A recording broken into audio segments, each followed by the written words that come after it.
Assalamualaikum warahmatullahi wabarakatuh.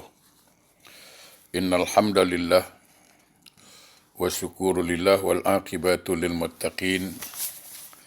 Asyhadu an la ilaha illallah wahdahu la syarikalah wa asyhadu anna sayyidana Muhammadan abduhu wa rasuluh la nabiyya ba'dah.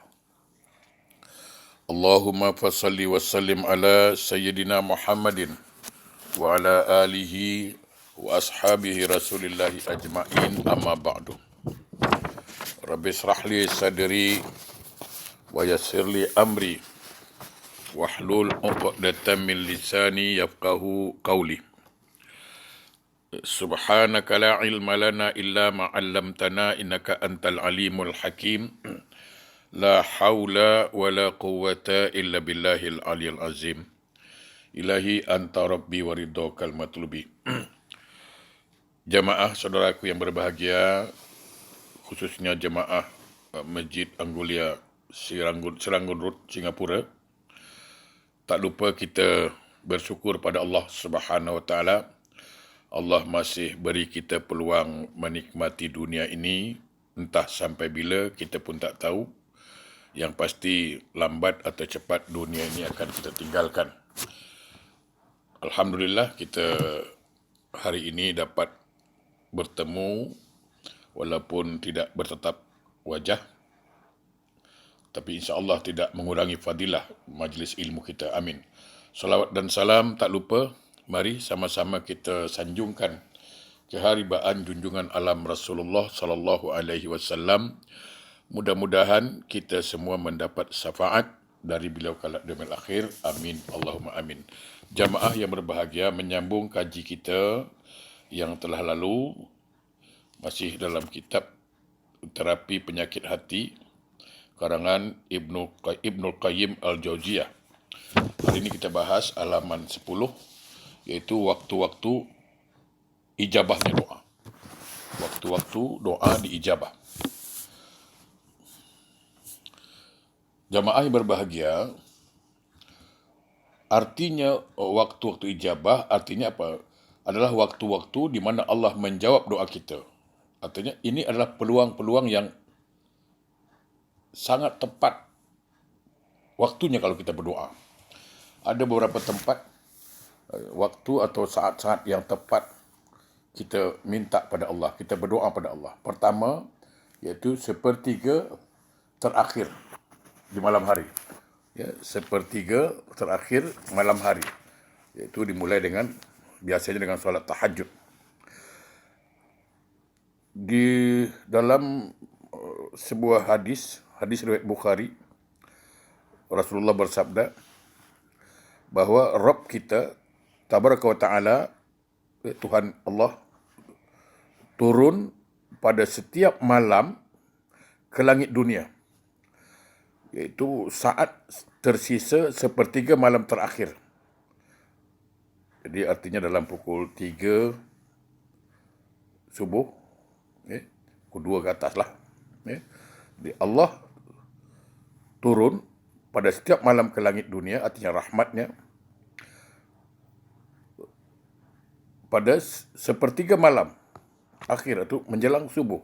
Pukul 3, pukul 4, pukul 2 start. Lalu Allah berfirman, wa yaqulu man yad'uni fa astajibah lahu.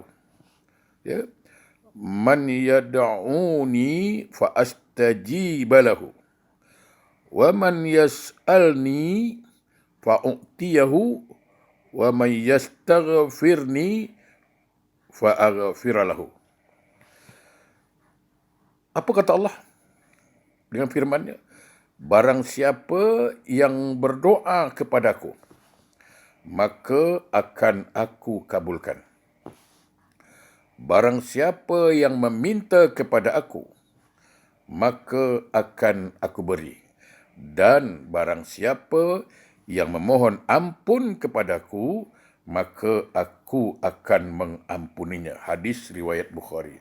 Subhanallah, subhanallah, subhanallah. La haula wa la quwwata illa billahil aliyil azim.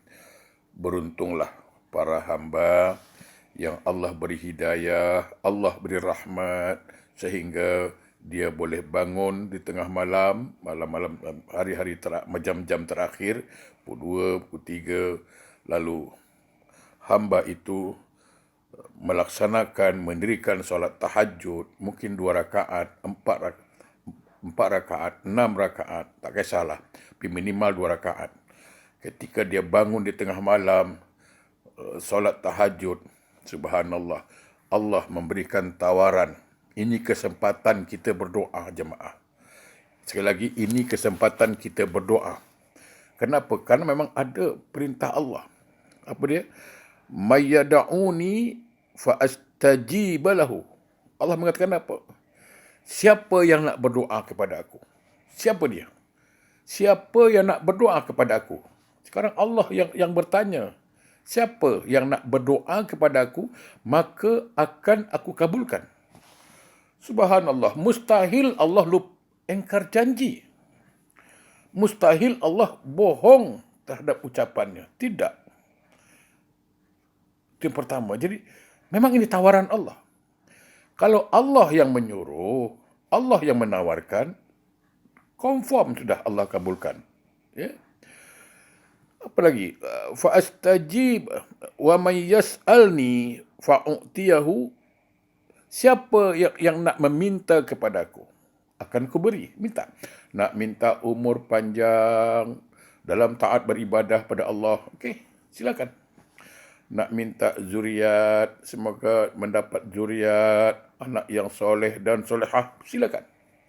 Nak minta supaya kerja lebih baik, nak minta dimudahkan rezeki. Pokoknya selagi meminta pada Allah bukan urusan dosa, bukan nak putuskan tali silaturahim dan tidak tergesa-gesa seperti mana kita dah bahas yang lalu, Allah kabulkan. Ini peluang jemaah yang berbahagia. Dan apa lagi? Wa may yastaghfiruni fa aghfir lahu. Siapa yang nak minta ampun kepadaku, kata Allah, aku akan ampunkan. Yang pasti kita banyak dosa dan ini peluang jemaah yang berbahagia. Jadi waktu ijabah yang paling baik itu bila? 1/3 terakhir di malam hari, dalam pukul 3. Yang kedua, waktu azan dikumandangkan. Bila muazzin mengumandangkan azan, Allahu Akbar, sampai habis. Selanjutnya, kita berdoa. Minta apa pun yang kita minta. Selagi tidak meminta dalam bab dosa dan memutuskan tali silaturahim dan tidak tergesa-gesa. Jemaah yang berbahagia. Ya. Jadi kalau ketika muazzin mengumandangkan azannya, kita minta. Di mana dikatakan apa? Dalam hadis diriwayatkan dari Anas bin Malik, Rasulullah bersabda, ad-du'a'u bainal azani wal iqamah la yuraddu. Doa antara azan dan iqamah tidak akan ditolak. Ya. Dalam hadis yang lain dikatakan dari riwayat Sahal bin Sa'id, ia berkata, Rasulullah bersabda, 2 hal yang tidak ditolak atau jarang ditolak ialah berdoa ketika azan dan ketika susah. Saat sebahagian mereka membunuh sebagian yang lain, artinya sedang dalam keadaan peperangan. Jadi 2 hal yang tidak ditolak atau jarang ditolak ialah berdoa ketika azan. Jadi ketika muazzin menyampaikan ucapan azan, kita berdoa. Yang ketiga, di antara azan dan iqamah. Di antara azan dan iqamah. Ada waktu luang, kita berdoa. Yang keempat, seusai solat fardu. Jadi selepas solat fardu, jangan lupa berdoa. Jangan nanti imam orang baca Allahumma antas salam wa minkas salam, kita baca Allahumma lantas jalan. Bukan. Selepas solat, kita berdoa. Ini pun konsep Fatihah.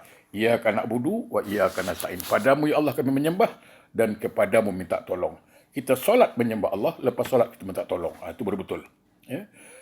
Yang kelima, iaitu waktu imam naik mimbar hingga selesai solat pada hari itu. Iaitu contohnya hari Jumaat.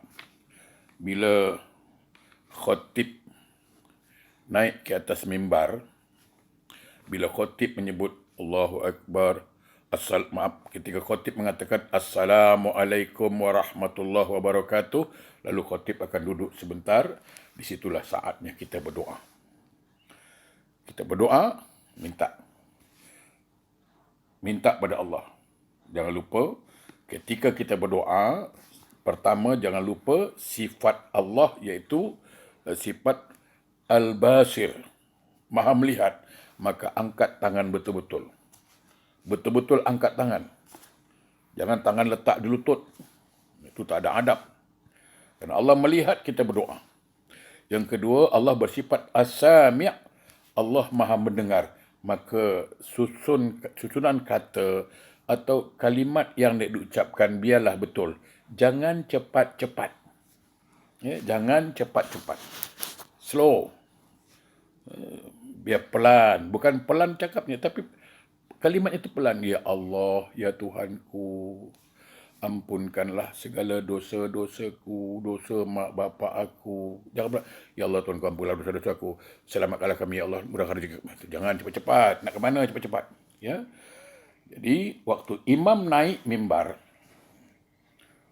dia khutbah, sama ada yang khutbah Jumaat atau khutbah hari raya,